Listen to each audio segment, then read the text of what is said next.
My name is Edward Black. I'm in my late 30s now, but when this story begins, I was 34, working in a corporate environment that prized optics over substance, certainty over curiosity. On paper, I was reliable, useful, the kind of person people describe as solid when they can't think of anything more specific. I lived in the space between being known and being noticed. Most people underestimated me in a very particular way. They assumed my quiet meant agreement, that my patience meant permission, that because I didn't push myself into the center of the room, I must not have anything worth protecting. I was often mistaken for someone who would absorb pressure indefinitely, who would adjust, no matter how sharply the ground shifted beneath his feet. This story isn't about revenge. It isn't about winning. And it definitely isn't about shouting the truth louder than anyone else.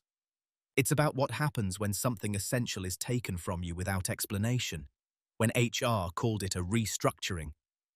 I called it an execution, and you're expected to disappear politely. It's about the long silence that follows, and what grows inside that silence if you let it. When it happened, there were no raised voices, no dramatic meeting, just a calendar invite, a neutral expression, and a careful choice of words that avoided responsibility. My role vanished overnight, replaced by silence and locked systems. Access gone, purpose erased. And no one seemed particularly interested in explaining why. What follows is a slow story, a quiet one. There are no villains twisting, no sudden miracles, no satisfying outbursts. Instead, there is observation, memory, restraint. It's the story of realizing how you were seen and deciding, without announcing it, to change the terms. Over the next hour, I'll take you through how I was perceived, how small dismissals accumulate, how silence can be misread, and how preparation often looks exactly like compliance to those who aren't paying attention. You'll hear about choices made without witnesses, leverage discovered without celebration, and a confrontation that never raised its voice. I'm telling this as honestly as I can, not to settle scores, but to document something many people experience and rarely articulate. The moment you understand that staying quiet doesn't mean staying still. If you've ever felt yourself slowly edited out of a room you helped build, if you've ever wondered whether dignity can survive loss, then you'll understand why this story mattered enough to tell. Before we go any further, let me ask you something gently and without expectation. Have you ever been underestimated in a way that changed you? I didn't join the company with ambition blazing in my chest. I joined with something quieter, an instinct to build things that worked. Systems, processes, bridges between departments that didn't speak the same language. I was good at seeing how small failures echoed into larger ones, and even better at fixing them before anyone noticed they'd existed at all. To them, that made me dependable. Not impressive, not threatening, just there. In meetings, my name came up attached to phrases like, "Edward will handle it," or "Let's loop Edward in. He's good with details." I was the person managers relied on when something had already gone wrong and needed to be stabilized quickly and discreetly. The person who stayed late without making a show of it. The person who documented decisions others preferred to keep verbal. If there was a hierarchy of visibility, I lived just below the surface. People didn't dislike me. That's important. Dislike requires friction, and I rarely created any. I asked clear questions. I delivered on time. I didn't gossip, didn't posture, didn't compete for attention. In a culture that rewarded confident theatre, my restraint read as a lack of hunger. I remember once, during a quarterly review, my manager praised my consistency. He smiled when he said it, like it was a compliment. But I noticed what didn't follow. No mention of leadership, no discussion of growth. Just an assumption that I would continue to be exactly where I was, doing exactly what I did, indefinitely. At the time, I accepted that framing. I told myself visibility was overrated, that influence didn't need an audience, that being indispensable was safer than being prominent. These were rationalizations, but they weren't lies, not entirely. I was useful. I was trusted. And in subtle ways, I was everywhere, embedded in workflows, approvals, dependencies no one had mapped but me. Still, the way people spoke around me mattered. Ideas I raised quietly would resurface later, louder, credited to someone else. Decisions I warned against would be revisited months later as unexpected outcomes. When leadership discussed strategy, they invited the voices that sounded confident, not the ones that sounded certain. I became skilled at noticing these patterns without reacting to them. That's the thing about being underestimated. It doesn't arrive as an insult. It arrives as an omission, as the absence of curiosity, as the slow realization that no one is asking what you want next, because they assume you'll accept whatever is given. I was seen as stable, and stability is often confused with immobility. There was also an unspoken role I played socially. I absorbed tension. If a project was behind, I'd take on the unglamorous work to catch it up. If two teams were in conflict, I translated between them. I was a buffer, a shock absorber, someone who reduced friction without claiming credit. Over time, people stopped noticing the friction at all. Looking back, I understand why they misread me. I didn't correct them. I didn't narrate my contributions. I believed that outcomes spoke for themselves. But outcomes are anonymous by nature. They don't advocate. They don't remember. And so I became familiar with the way furniture is familiar. Missed only when it's gone, and even then, often blamed for the inconvenience. There's a particular loneliness in that position.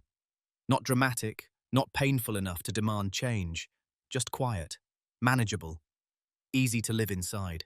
If you had asked anyone at the company who Edward Black was, they would have answered without hesitation. But if you asked them what would happen if I left, if my role disappeared, they would have paused, then shrugged, then said something like, "We'd figure it out." At the time, Sam, I believed that being reliable was enough. That respect would eventually follow usefulness. That staying calm, staying quiet, staying steady would earn me a kind of invisible protection. What I didn't understand yet was this. When people only see you as a function, they don't think twice about deleting you. And when that happens, they're always surprised by what breaks. The first sign wasn't dramatic. It almost never is. It happened on a Tuesday afternoon, buried inside a meeting that had already run 10 minutes over. We were reviewing a process change, one I'd helped design, refine, and document over the course of 3 months. Nothing flashy, just a cleaner handoff between teams that had been stepping on each other for years. When my turn came to explain the final step, my manager interrupted. "Let's keep this high level," he said, glancing at the clock. "We don't need to get into the weeds." The room nodded along. Laptops clicked. Pens moved. And just like that, the part I owned was dismissed. Not rejected, not challenged, simply skipped. I stopped mid-sentence. At the time, I told myself it was nothing. Meetings were rushed. Everyone was busy. No one had meant anything by it. But I remember the exact sensation in my chest. Not anger, not embarrassment. Something thinner. A subtle contraction, like a thread being pulled loose. What stayed with me wasn't the interruption. It was what happened later. 2 weeks after that meeting, an issue surfaced. A small one at first. A delay between approvals caused a downstream team to miss a deadline. Exactly the kind of thing the weeds had addressed. The conversation came back around, this time with urgency. Suddenly, leadership wanted details. My manager looked at me and said, "Why wasn't this flagged?" I answered calmly. I explained that it had been, briefly, and deprioritized in the meeting. I even referenced the documentation I'd shared afterward. He nodded, non-committal, then turned back to the group. "Okay," he said. "Let's fix it going forward. No apology, no acknowledgement." The moment passed. That was the cut. Small, clean. Easy to ignore if you wanted to. And I did want to ignore it. I told myself I was being sensitive, that I shouldn't expect recognition for every contribution. What mattered was the work, not the credit. These were the same beliefs that had kept me steady for years, but something had changed. Not in how they treated me, but in how I noticed it. After that, there were more moments. A request for input that never came. A meeting invite was forwarded instead of sent directly. A decision was made about my domain without asking me, then handed to me to implement. Each instance was defensible on its own, plausible, accidental. Together they formed a pattern. What made it worse wasn't the behavior, it was the consensus around it. No one else seemed to register the shift, or if they did, they accepted it as normal. This was just how things worked. People spoke over each other. Priorities changed. Roles evolved. But I remembered the past. I remembered when my perspective had been sought, not tolerated. When I'd been looped in early, not after the fact. The contrast was subtle enough to doubt myself, which is often the point. I didn't confront anyone. That's important. I didn't pull my manager aside or ask for clarification. I continued to do my job the same way I always had. Thoroughly, quietly. Without complaint. But I started paying attention. I noticed how often urgency replaced respect, how efficiency became a reason to exclude, how decisions were made faster when fewer voices were involved, even if they were the wrong voices. And I noticed something else too. No one was malicious. This wasn't a campaign. It was entropy, the natural outcome of a system that rewards speed and confidence over depth and memory. I was being edged out, not because I was disliked, but because I was easy to overlook. That realization hurt more than anger would have, because it meant there was no villain to confront, no single moment to point to, just a series of choices made by people who assumed I would adapt, absorb, and continue. And I did, at least on the surface. But internally, something had shifted. A line had been crossed so quietly that no one noticed it being drawn. Except me. That's the thing about the first small cut. It doesn't make you bleed. It makes you aware that you can. After the first small cut, I did what most people do when something feels wrong but not wrong enough to challenge. I adapted, not outwardly. Outwardly, nothing changed. I still arrived early, still responded promptly, still delivered clean work that required no explanation. If anything, I became easier to work with, less insistent, more accommodating, careful not to slow anyone down with nuance they hadn't asked for. Internally, though, I began editing myself. I shortened my explanations. I stopped volunteering context unless explicitly requested. I let decisions pass that I would have questioned before. Not because I agreed with them, but because I'd learned what happened when I spoke up. Polite nods, deferred conversations, eventual omission. It's strange how quickly the mind learns these patterns. You tell yourself you're being efficient, that you're respecting hierarchy, that this is just how mature professionals operate. And slowly, you normalize. What once would have bothered you, meetings became quieter for me. I was still present, still listening, still taking notes. But my role shifted. I became reactive instead of proactive. I waited to be asked. And when I wasn't, I filled the silence with compliance. What I didn't realize at the time was that this silence was being interpreted, not as thoughtfulness, not as a restraint, but as consent. The more I absorbed, the more people assumed I could absorb. Deadlines tightened.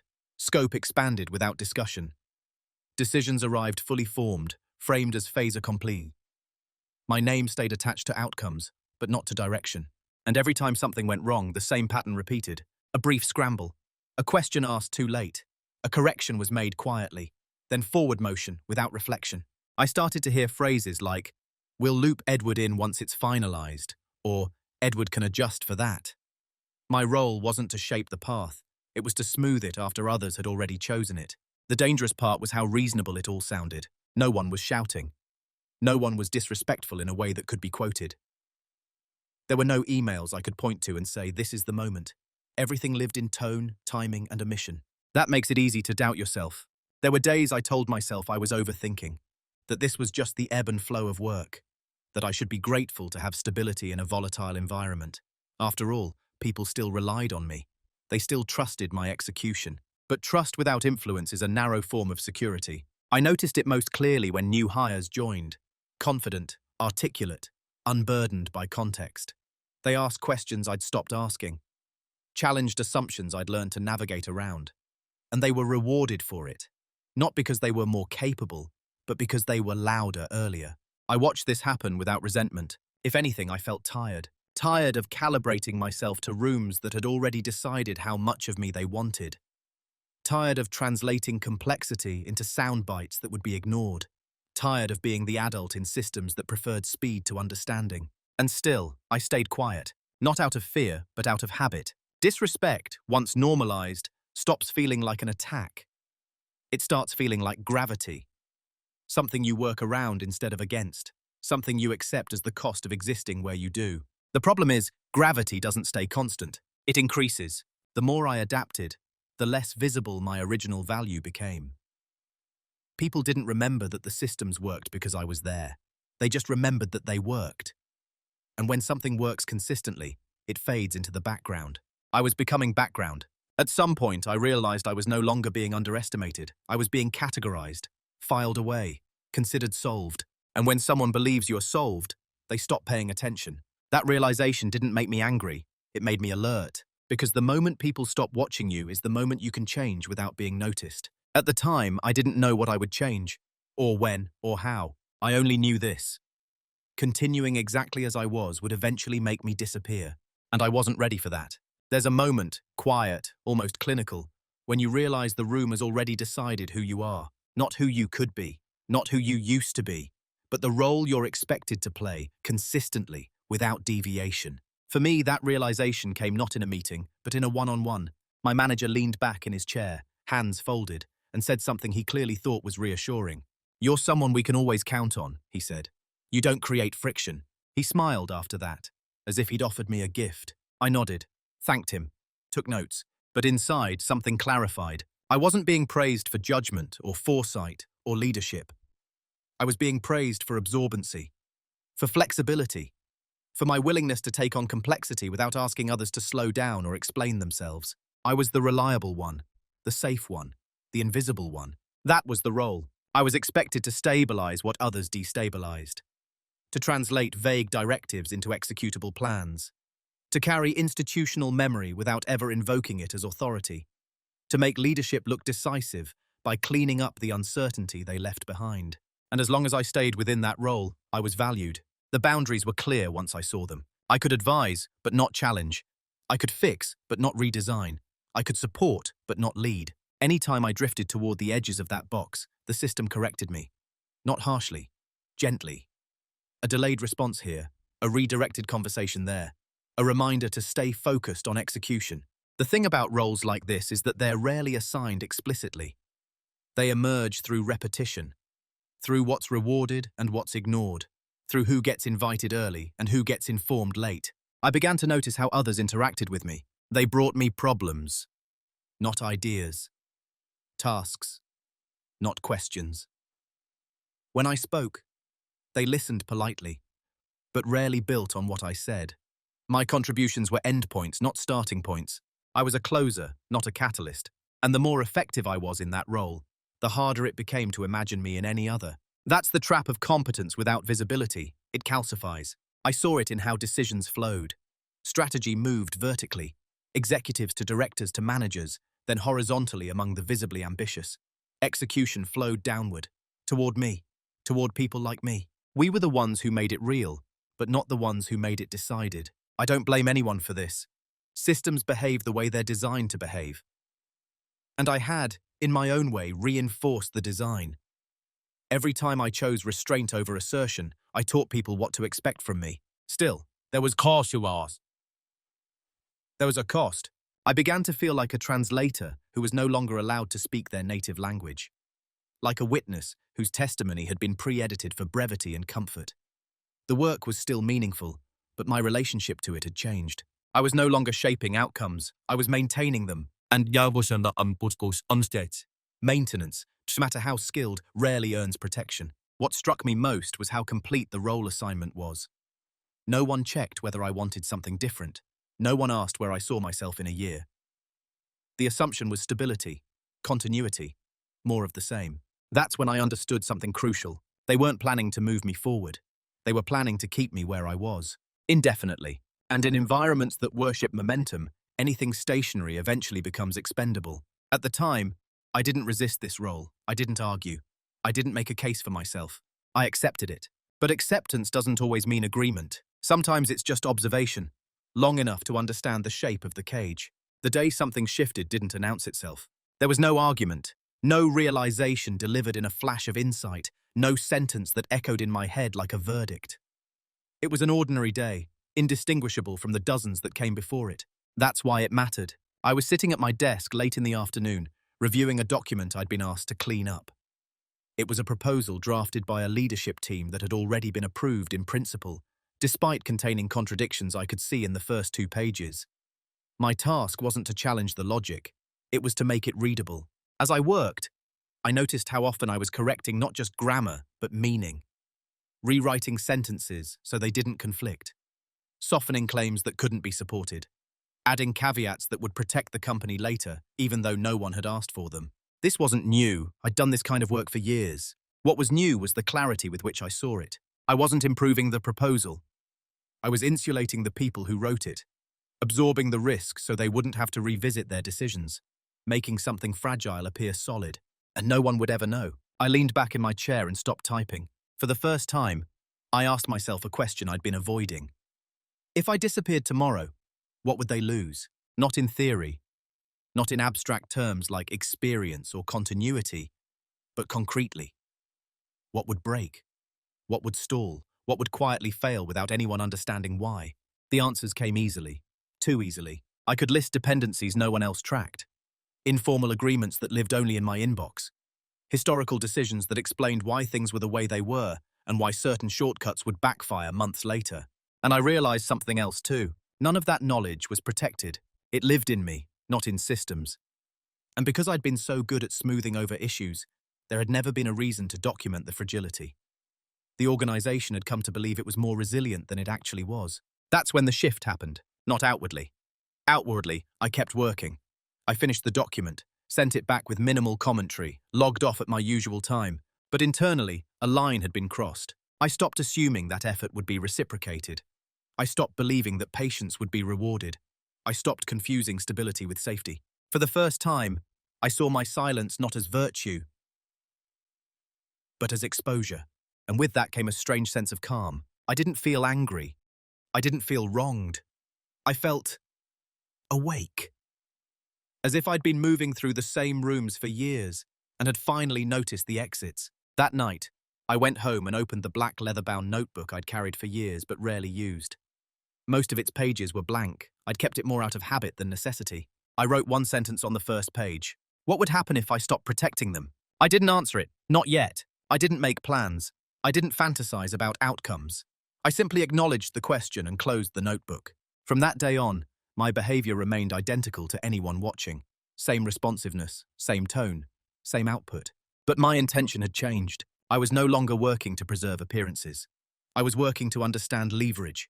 And that kind of work doesn't announce itself. It begins quietly, with observation, with memory, with the decision to stop volunteering what no one knows they're missing. The shift wasn't dramatic. It was deliberate. Before, my silence had been reflexive. I held my tongue because it seemed professional, because it avoided friction, because I believed that restraint signaled maturity.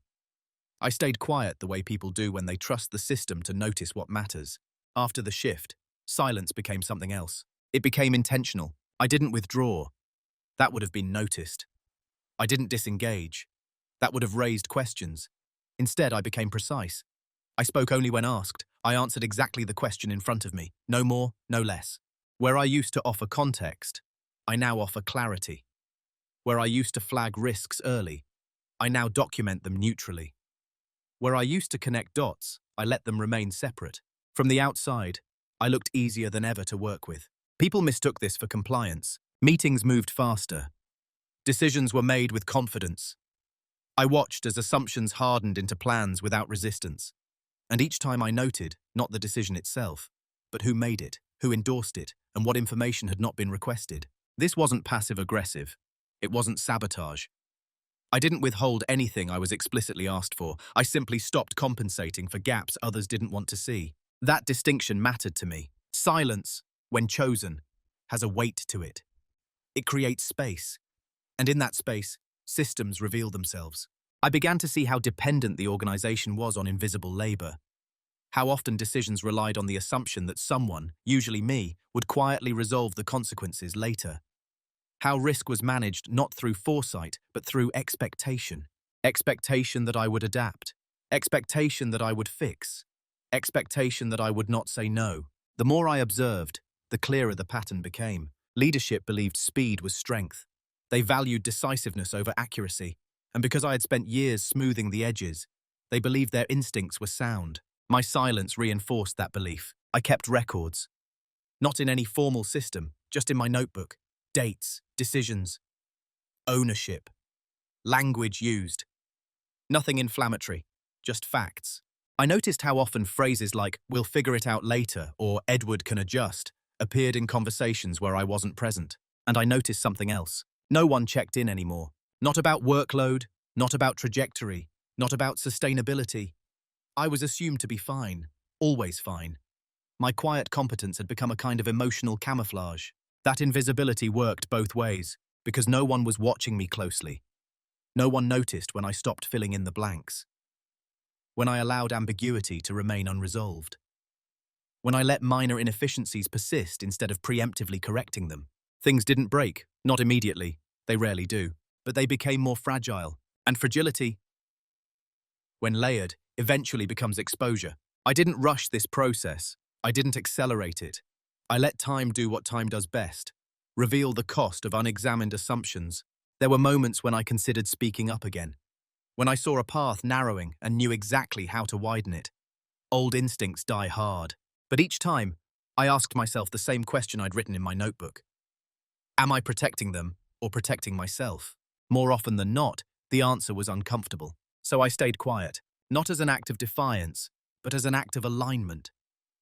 With my values, with my understanding of the system, with the reality that dignity sometimes requires restraint, not assertion. They continued to mistake my silence for weakness, for lack of ambition, for contentment, for resignation. I let them, because there is a difference between being silent because you feel powerless and being silent because you are watching. And I was watching everything. What they never noticed wasn't a single action. It was an accumulation. While everything looked the same on the surface, same cadence, same deliverables, same calm tone, I had begun doing something different underneath. I wasn't preparing an exit. I wasn't plotting a confrontation. I was doing something far less dramatic and far more decisive. I was learning the system the way it actually functioned, not the way it described itself. For years, I'd known pieces of it. Now I began to map the whole, not in a formal diagram, but in my own way, carefully, patiently, without alerting anyone to the fact that I was paying closer attention than ever before. I tracked dependencies that had never been documented because Edward handles that. I noted which approvals were symbolic and which were essential. I observed how often policy bent under pressure and who was allowed to apply that pressure. Most importantly, I started distinguishing between authority and reliance. Authority was visible, titles, announcements, org charts. Reliance was quiet. It showed up in late-night messages, in forwarded emails with no context. In the subtle relief in someone's voice when I said, "I'll take care of it." Reliance left fingerprints. I began documenting, not aggressively, not obsessively, but consistently. Decisions that were framed as collective but made by individuals. Risks that were acknowledged verbally but never recorded. Workarounds that had become permanent because no one wanted to revisit the original decision. I didn't share these notes with anyone. I didn't even organize them particularly well. That wasn't the point. The point was memory. Organizations forget. People rotate. Context evaporates. I had been the bridge for so long that no one realized how much crossed it every day. I also started asking different kinds of questions, not challenging ones, clarifying ones, just so I'm aligned. Who owns this long term? Is this assumption documented anywhere? Should we note this risk or is it considered acceptable? These questions never slowed things down. They were answered quickly, casually, and often inconsistently. And every answer told me something. I learned where accountability dissolved, where decisions became foggy enough that responsibility could always be reassigned later. I learned which leaders needed plausible deniability and which genuinely believed in what they were doing. And through all of this, no one suspected a thing, because I didn't change my demeanor. I didn't grow cold. I didn't become cynical. I remained calm, helpful, and measured.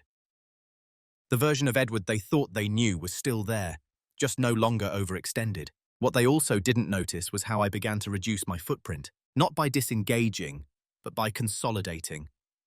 I quietly ensured that my contributions were clearly traceable, that my inputs were recorded, that my work lived in places where attribution couldn't be erased by accident. This wasn't self-promotion, it was self-preservation. I stopped carrying knowledge exclusively in my head.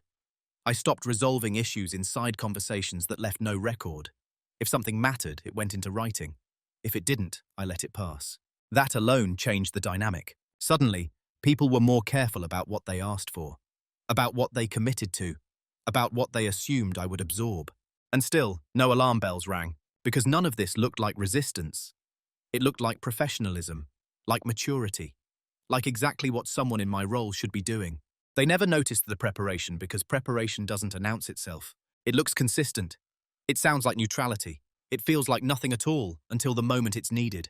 By the time anyone sensed a shift, it would already be too late to trace it back to the beginning, because the groundwork wasn't laid in a single moment. It was laid in dozens of quiet ones. The reveal didn't come as a rush of adrenaline. There was no surge of triumph, no sharp intake of breath when everything suddenly made sense. What I felt instead was something steadier, heavier, like the moment you realize the ground you've been standing on isn't solid, but you're already positioned somewhere safer. It happened late one evening, long after most people had logged off. I was reviewing a sequence of decisions connected to a project that had quietly become critical. Not officially high priority, just important enough that failure would ripple outward in ways no one wanted to explain. I wasn't looking for leverage. I was verifying alignment. That's when I noticed it. A contradiction between what had been approved, what had been communicated, and what had actually been implemented. On its own, it was manageable, correctable, the kind of thing I used to fix automatically. But as I traced it backward, the picture widened. The approval chain didn't match the responsibility chain. The documentation didn't reflect the reality of execution. And the risk, significant, unavoidable, had never been formally accepted by anyone with the authority to do so. I sat there for a long time, reading the same messages again and again. What I realized was not that someone had made a mistake. Mistakes were normal.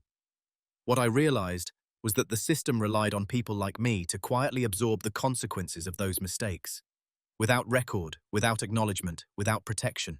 And for the first time, I saw exactly where that reliance became exposure. If this issue surfaced publicly, it wouldn't land where it belonged. It would land where it always did, on execution, on process, on the invisible layers that connected intent to outcome, on me, unless the record told a different story. That was the reveal, not power over anyone, but clarity about where responsibility truly lived and how poorly it was documented. I didn't feel excited, I felt sober, because leverage, when you find it, doesn't feel like a weapon. It feels like a responsibility, something that demands precision, not impulse. I didn't act on it, I didn't mention it. I didn't even adjust my behavior immediately. I just made sure the facts existed. I organized my notes. I aligned timelines. I saved copies of approvals, messages, and assumptions. Nothing confidential, nothing illicit. Just the unbroken chain of how decisions had moved, and where accountability had quietly fallen away. I wasn't building a case. I was building a mirror, and what that mirror reflected was unsettling, not because it showed malice, but because it showed how easily systems confuse trust with invisibility. That night, I closed my notebook and understood something with absolute certainty. If things continued as they were, someone would eventually need a clean line between intent and consequence. And for the first time, that line didn't have to run through me. I didn't feel vindicated. I didn't feel powerful. I felt clear. And clarity changes what options you're willing to consider. Clarity doesn't demand action. That was the first thing I had to remind myself. Just because I could act didn't mean I should. Just because I understood the system didn't mean I needed to disrupt it. There were still multiple paths available to me, and not all of them led through conflict. I took my time considering them. One option was the familiar one. Continue as I had, armed with knowledge but committed to restraint. Protect myself quietly. Ensure that if things went wrong, the record would reflect reality. This path required patience, and it came with a certain moral comfort. No waves, no consequences, just insulation. Another option was to speak up, to bring the contradictions into the open, to ask for clarity and accountability before the system forced the issue. This would have been framed as leadership, as a responsibility. But I knew how that story often ended. The system didn't reward the messenger, it reassigned the problem. I'd seen it happen before. There was also the option of leaving, of finding another role, another environment, another version of myself that didn't require this level of vigilance. Clean, simple, tempting. But departure without resolution would have meant erasing the truth along with me. And then there was the final option, the one I didn't think about at first because it felt irreversible. To stop compensating entirely. To let the system experience the consequences of its own design. Not through sabotage or exposure, but through absence. Not absence from the company, absence from protection. This wasn't about teaching anyone a lesson. It was about choosing not to carry what wasn't mine anymore. About letting responsibility settle where it belonged, without interference. Once I saw that option clearly, the others began to fade, because the question was no longer, what should I do? It was, what am I willing to continue being responsible for? I thought about the years I'd spent smoothing outcomes. About the trust I'd placed in people who never questioned how much I carried. About the role I'd accepted without realizing how narrow it had become. I thought about dignity, not pride, not ego. Just the quiet dignity of knowing where you end and where others begin. The decision wasn't dramatic. It didn't come with a surge of emotion or a finality that demanded acknowledgement. It came with a steady sense of alignment. I chose the irreversible path, not because it was bold, but because it was honest. From that moment on, I would do my job, no more, no less. I would execute what was assigned. I would document what was decided. And I would no longer shield the system from the outcomes of its own shortcuts. I didn't announce this decision. I didn't hint at it. I didn't change my tone or my pace. I simply stopped crossing lines that had never been mine to cross. And once that decision was made, everything else became a matter of timing. Once the decision was made, there was no rush. That's something people misunderstand about irreversible choices. They imagine a sharp turn, a visible break. But the most effective shifts happen so quietly that, from the outside, nothing appears to change at all. I kept showing up. I kept delivering. I kept responding with the same calm professionalism I always had. The difference was in what I no longer did. I stopped pre-solving problems that hadn't been acknowledged. I stopped translating vague intent into workable reality without confirmation. I stopped treating ambiguity as my personal responsibility. Every task I received, I executed exactly as scoped. If something was unclear, I asked for clarification, in writing. If a risk was implied but not stated, I documented it neutrally and moved forward only once ownership was explicit. No confrontation, no warnings, just alignment. From the outside, this looked like maturity, like someone finally respecting the process. No one questioned it, because nothing I did could be framed as resistance. I was still efficient, still polite, still dependable, but the system began to feel different. Decisions took slightly longer. Approvals required more thought. People hesitated where they used to assume, not because I had slowed them down, but because the safety net had quietly thinned. I noticed how often my name stopped appearing as a solution to unfinished thinking.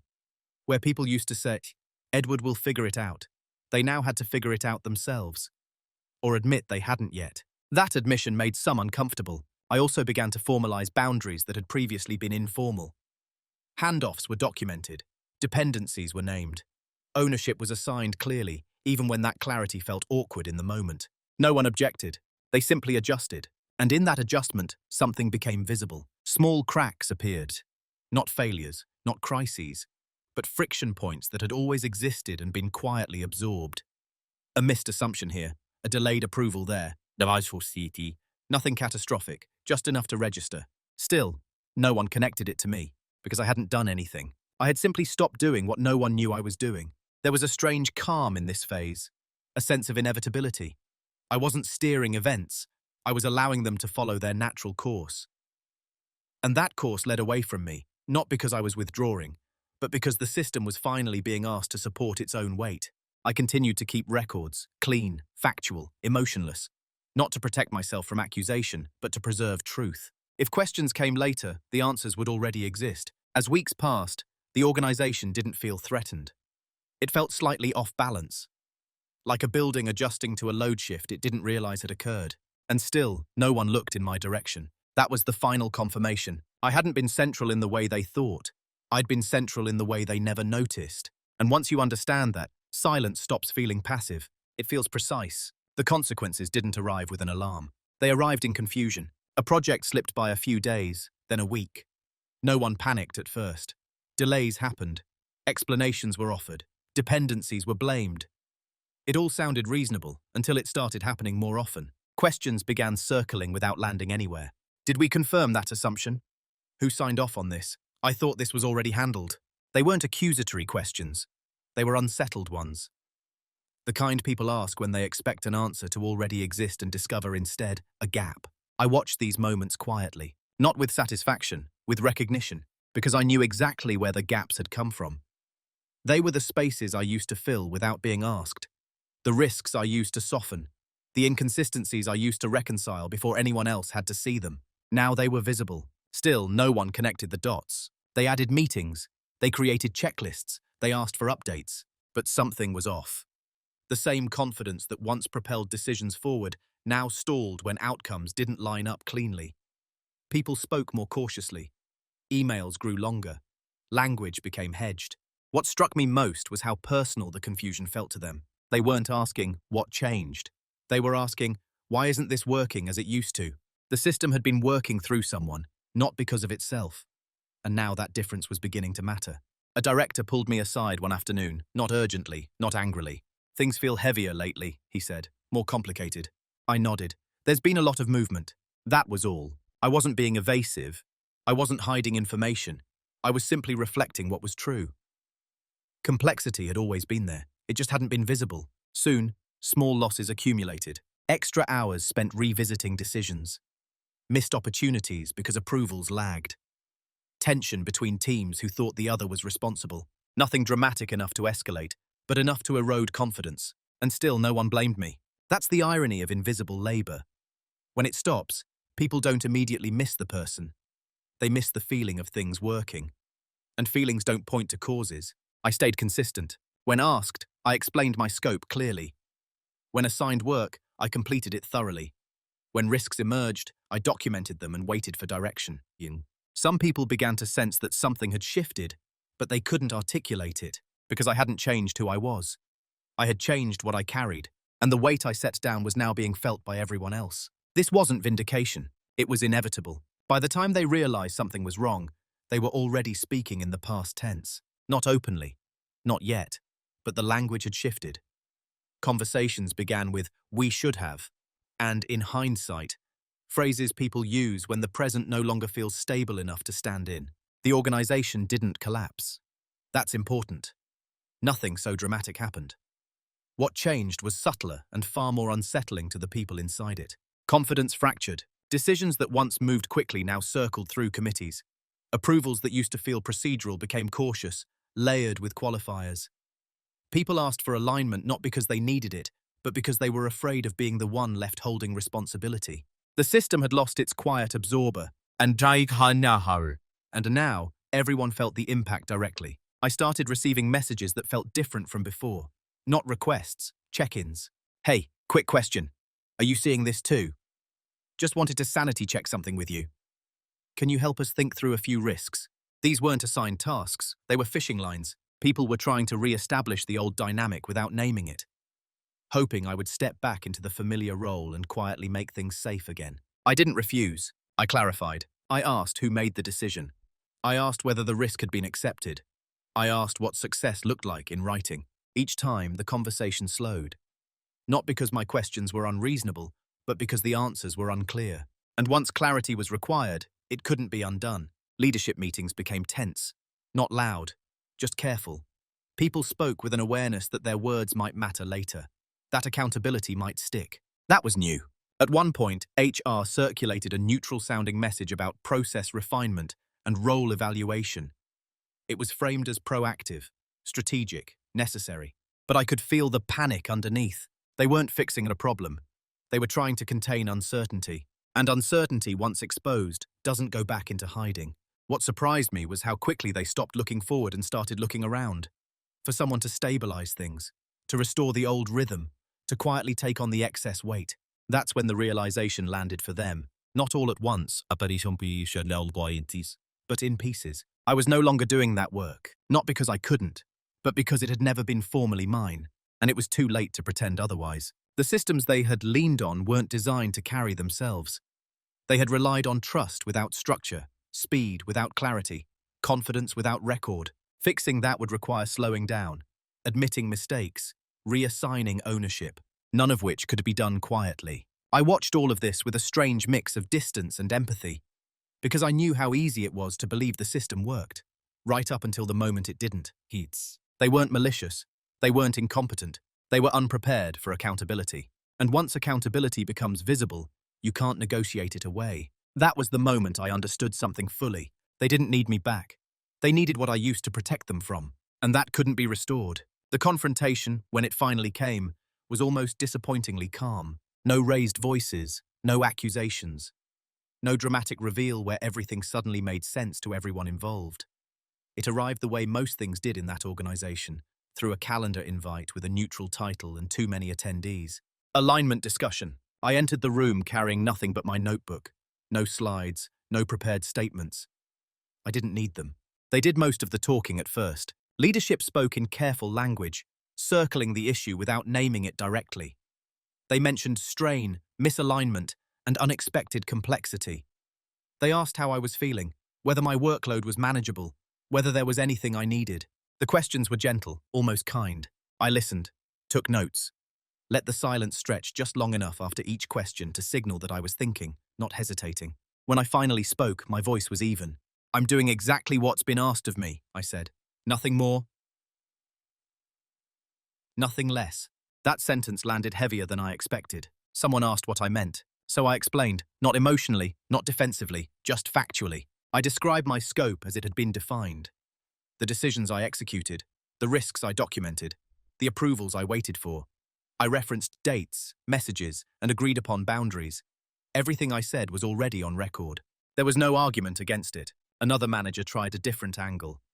He spoke about ownership beyond titles, about stepping up when things are unclear. The implication was familiar. It was the old role, politely repackaged. I met his eyes and nodded. "I understand that expectation," I said. "I just want to make sure it's formalized. If I'm being asked to own outcomes beyond my scope, I'm happy to discuss how that responsibility is defined and supported." The room went quiet. Not tense, just still, because now the ask had a shape. And once something has a shape, it has to be accounted for. No one wanted to formalize it. Formalization meant acknowledgement.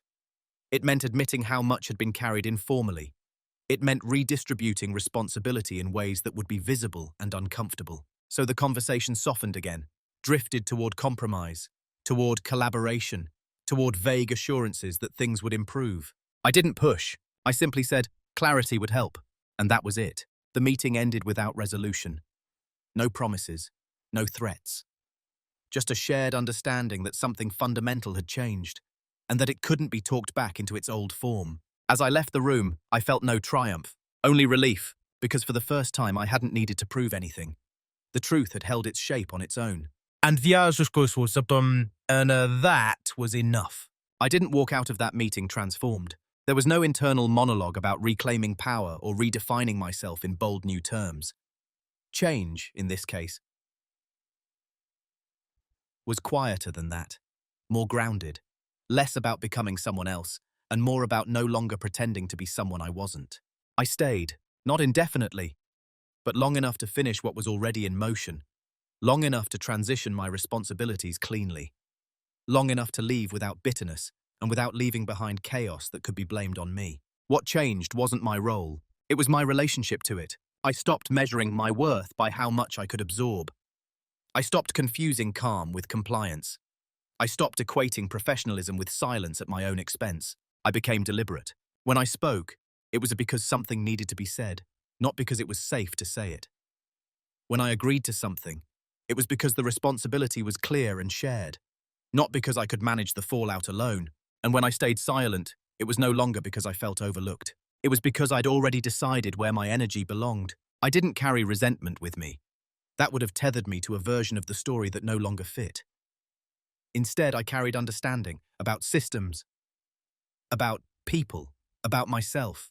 I understood how easily reliability becomes invisibility, how often organizations confuse silence for stability, how quickly trust erodes when it's never examined. Most importantly, I understood my own limits, not in terms of capability, but in terms of consent. I no longer consented to being the place where unowned risk went to disappear. Today, I work differently, not louder, not more aggressively, just more clearly. I document early. I ask direct questions. I name boundaries before they're crossed instead of repairing them afterward. And when I sense the old pattern emerging, when someone assumes I'll quietly make something work, I pause, not to resist, but to choose. That choice has changed everything. I'm still calm, still measured, still capable, but I'm no longer invisible. Because visibility doesn't come from demanding attention. It comes from standing still long enough for the truth to be seen. If there's a lesson in all of this, it isn't about winning. It's about boundaries. For a long time, I believed that being useful was enough, that if I made myself indispensable, I would also be protected. That assumption is common, and it's understandable. We're taught that effort earns security, that loyalty compounds, that patience eventually pays. Sometimes it does, but sometimes what effort really earns is expectation. And expectation, when left unexamined, turns into entitlement. No one sat me down and decided to erase me. No one plotted to take advantage of my silence. What happened was quieter than that. A system learned what it could learn on and then leaned harder. Over time, responsibility drifted, not because anyone pushed it, but because someone kept catching it. That someone was me. The moment things changed wasn't when I spoke up. It wasn't when I found leverage. It wasn't even when the system began to strain. It was when I stopped carrying what was never formally mine. There's a difference between being generous and being extractable, between being calm and being compliant, between being trusted and being taken for granted. Those lines aren't drawn by others. They're drawn by us, slowly, quietly, through what we continue to accept. What surprised me most was that stepping back didn't make me smaller. It made the system clearer. It revealed where strength actually lived and where it had been quietly outsourced. And in that clarity, there was no need for revenge, no need for vindication, just alignment. If you take anything from this story, let it be this. Silence is not weakness unless it's chosen for you. Reliability is not safety unless it's reciprocated. And dignity doesn't require noise, only boundaries. If you've ever found yourself becoming invisible by being easy, if you've ever carried more than your share because you could, not because you should, I'd like to hear from you. Not for drama, not for validation, just to know you're not alone. Where in your life have you been quietly absorbing something that was never meant to be yours?